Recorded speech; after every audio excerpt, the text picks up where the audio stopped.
Am I the jerk for getting an autistic kid? And his family kicked off the flight. I, 26 male, recently went on a vacation with my wife, 27 female. Some context for the story. We just went on a 1-week vacation and on our flight back it got canceled. This is a huge airport and all the flights were canceled and there was a 24-hour wait for any hotel within a 2-hour drive. So we spent the first night at the airport, then we got a hotel for the second night. When we came back for a rescheduled flight, it got delayed for a few hours. So we were both on edge. When we were waiting at our gate, I noticed a kid around 13 who was kicking and screaming. At one point, he threw his phone at someone sitting next to him hard. The person got up and left. After we board our flight, I noticed the kid is 2 rows in front of us. And before we even take off, the kid is screaming and punching. We were in the second to last row, and the people behind us offered to switch seats with the kid and his family. I am already thinking about how this flight will be very long. They switch and the kid is right behind me. Not even before we take off again.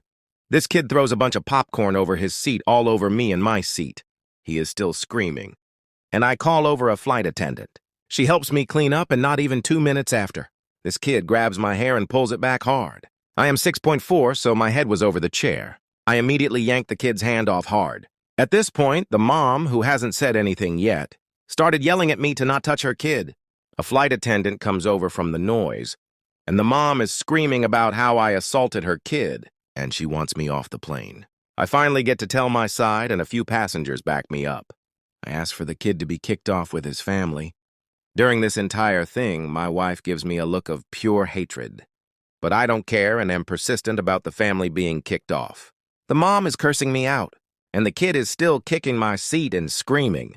After some time, they kick the family off, and we take the flight in peace. My wife is still looking at me with hatred before saying, I am an asshole for having their family being kicked off and I should have sucked it up. After that, she hasn't talked to me since, and it has been 3 days. So, am I the jerk for kicking an autistic kid and his family off a flight after he physically assaulted me?